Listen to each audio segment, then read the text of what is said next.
नमस्कार। मैं सुनीता कथा मंथन में आप सबका स्वागत करती हूँ। कथा मंथन में आज सुनिए प्रथम प्रतिश्रुति का 55वां अध्याय।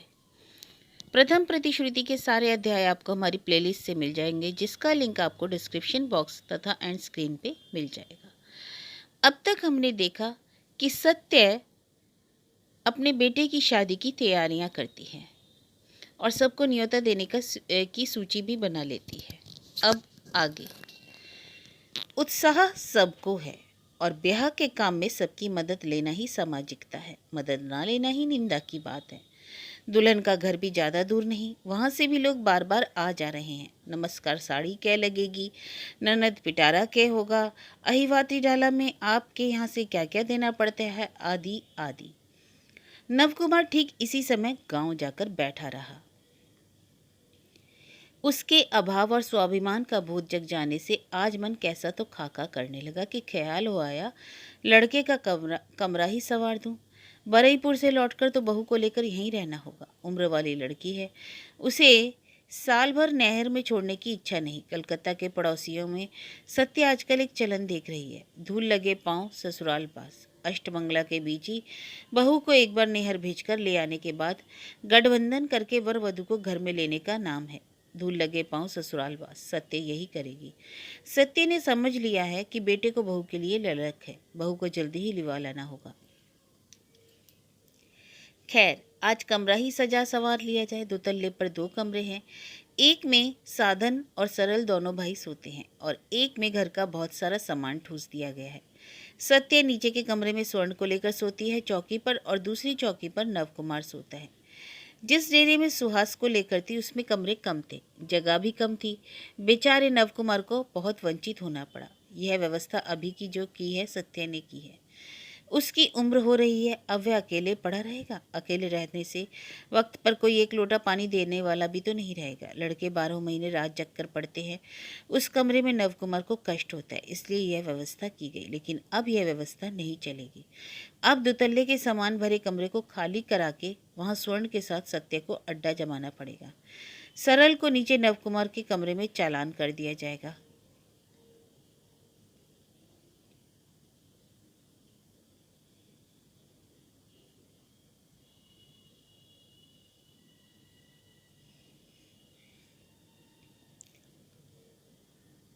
सरल को नीचे नवकुमार के कमरे में चालान करना होगा, इसके सिवाय कोई उपाय नहीं। बहू के सामने पति के साथ एक कमरे में सोना शील को खलता है, कम से कम सत्य को। लड़कों वाला कमरा अच्छा ही सजा हुआ है। दीवारों पर देवी देवता और महापुरुषों की तस्वीरें, दीवार अलमारी में कतार से खड़ी किताबें, एक कोने में पढ़ने की मेज, उसके सामने 2 तिपाई, मेज पर पढ़ने लिखने का सरंजाम, बड़ी सी चौड़ी चौकी पर दोनों भाइयों का बिछौना।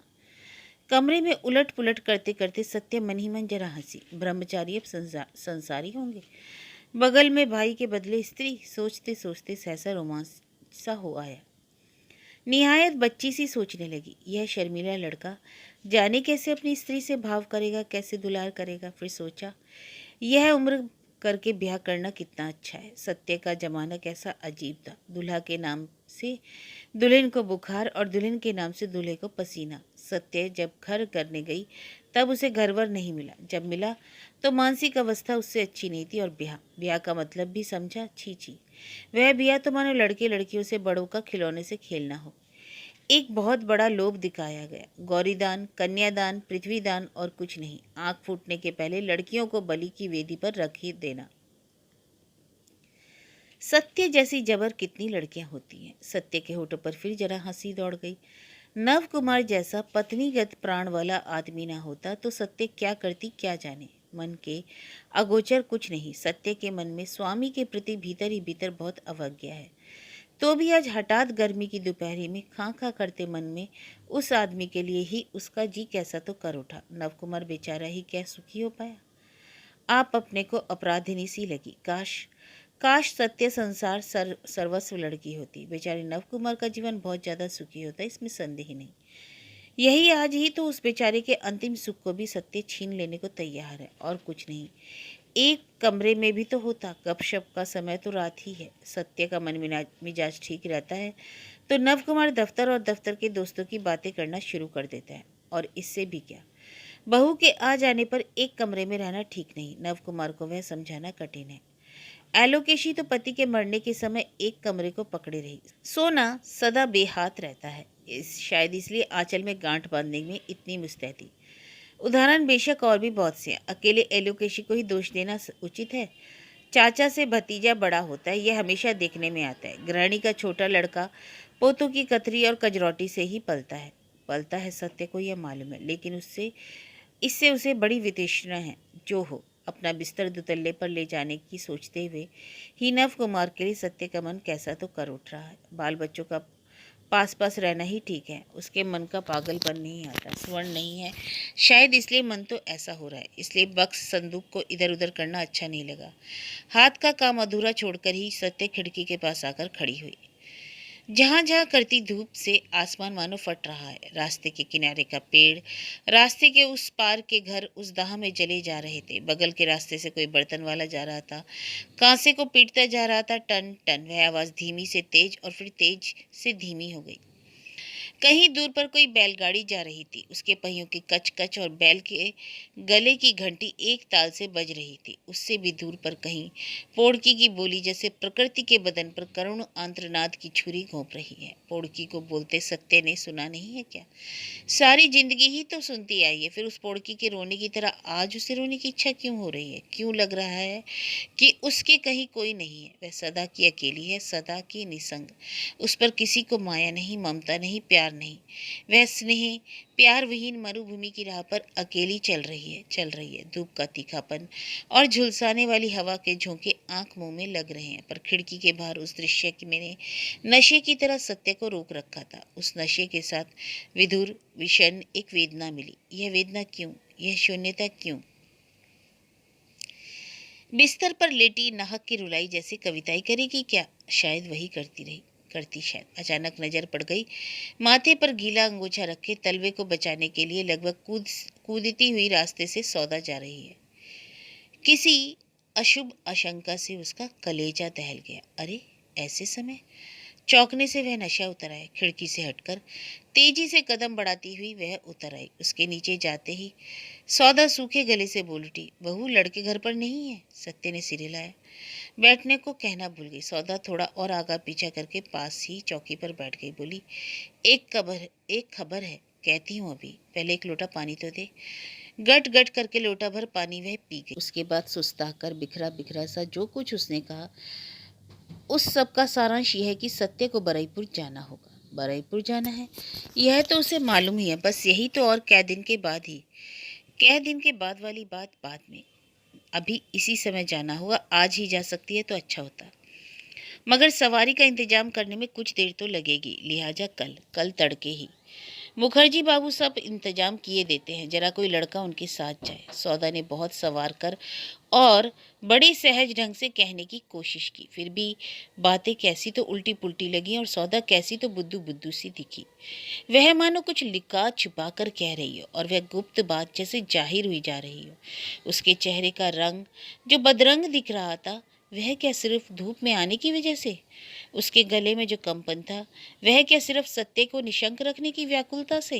वह बार बार कह रही थी, डर मत, डर मत, डरने की कोई बात नहीं। लेकिन नहीं, डरने के इस आश्वासन से ही सत्य को डर का आभास मिल रहा था। इसलिए उसकी छाती हीम हो गई, हाथ पांव दो चार बार कांप उठे, फिर शायद कांपने की शक्ति भी खोकर अवश हो जाए। सत्य ने सौदा से एक बार के लिए कुछ पूछा ताछा नहीं, सिर्फ उदास आंखों से ताकती रही। इसलिए सौदामनी ने ढांढस की ही बात कही, चिंता मत कर, मन को उचाट मत कर, वहां जाने पर सब ठीक ही ठीक देखेगी। मैं भी तो चल रही हूँ तेरे साथ। सौदा भी साथ जा रही है, फिर भी शुभा किस बात का? सत्य नजरों के सामने ही सर्वनाश की छाया देखने लगी। इतनी देर के बाद उसके मुंह से बरबस एक शब्द निकला, ननद जी। यह आवाज सत्य की थी, ऐसी हताश आवाज। तो क्या उसने अब पतवार डाल दी? यह पतवार जिसे सख्त मुट्ठी से पकड़े वह समुद्र पार करती हुई इतनी दूर आई। कभी हार न मानने की प्रतिज्ञा की थी, आखिर भाग्य से हार मान लेगी? अंदर ही अंदर इतना थक गई वह।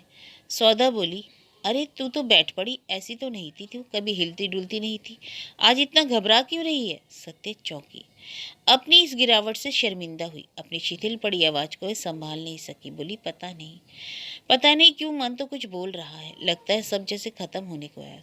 सौदा झट बोली, भगवान का नाम लो, बुरा कुछ नहीं हुआ। हठात बुलाहट क्यों आई है यह ठीक ठीक समझ नहीं पा रही।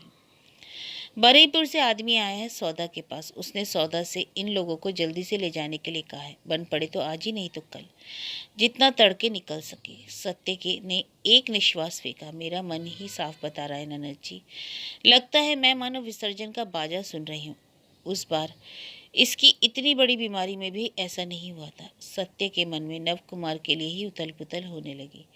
थोड़ी ही देर पहले उसका मन तो कैसा कर रहा था, उसके बाद यह संवाद। सत्य के मन में हुआ इन दोनों में कोई योग सूत्र है। अपने मन की कमजोरी भी पकड़ में आई। नहीं तो उस बार जो नव कुमार के लिए साहब डॉक्टर बुलाया गया था, सत्य को वह बात क्यों याद आ जाती? उस बार सर्वनाश निश्चित है, यह जानते भी सत्य के मुकाबले की हिम्मत की थी। अब आज यह सोचकर आश्चर्य लग रहा है तो विसर्जन का बाजा इस बार सचमुच ही बज गया। सत्य का रौब, तेज, सारी उछलकूद उस रीढ़ विहीन आदमी को केंद्र करके थी। आज यह बात उसकी समझ में आ गई क्या? जबकि वह आदमी। चली जा रही हो ननद जी? सत्य ने अकुलाकर सौदा का हाथ पकड़ लिया। सौदा डगमगा गई। वह ज्यादा कुछ नहीं बोली। सत्य के हाथ से अपना हाथ छुड़ाकर हड़बड़ाकर सिर्फ इतना कहा, ऐसी उतावली क्यों हो रही है बहू? मैं कहती हूँ। सौदा डगमगा गई। वह ज्यादा कुछ नहीं बोली। सत्य के हाथ से अपना हाथ छुड़ाकर हड़बड़ाकर सिर्फ इतना कहा, ऐसी उतावली क्यों हो रही हो बहू? मैं कहती हूँ नींबू कुशल से है। कहते कहते वे बरामदे में से आंगन में उतर गई। कहा, चलती हूँ, मुझे भी तो जाने की तैयारी करनी है। तू भी सामान वामान कर ले, तुड़ू जैसे ही घर आए भेज देना।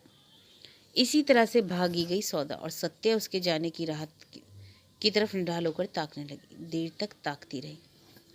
अब नव कुमार के सिवाय दूसरी एक आशंका उसके मन को चीरने लगी। सौदा के अंतिम शब्द कानों में गूंजने लगे, नींबू कुशल से है तो कौन कुशल नहीं है? स्वर्ण का ख्याल करते ही सिया उठने लगी। लेकिन चिंता को कौन रोक सकता है? उसे तो चाहे 100 बार मन में दूर करने की कोशिश करो, वह कोशिश ही उसे 1000 बार बुला लाती है। हो ना हो स्वर्ण को ही खतरनाक कुछ हुआ है। सौदा ने खोलकर बताया नहीं। कोई भयंकर बीमारी की भगवान ने एक बार की चरम सजा ही दे दी। स्वर्ण। सत्य के जीवन से यह नाम ही धुल जाएगा। सत्य के प्रत्येक रक्तकण में विसर्जन का बाजा सच में ही बजता रहा।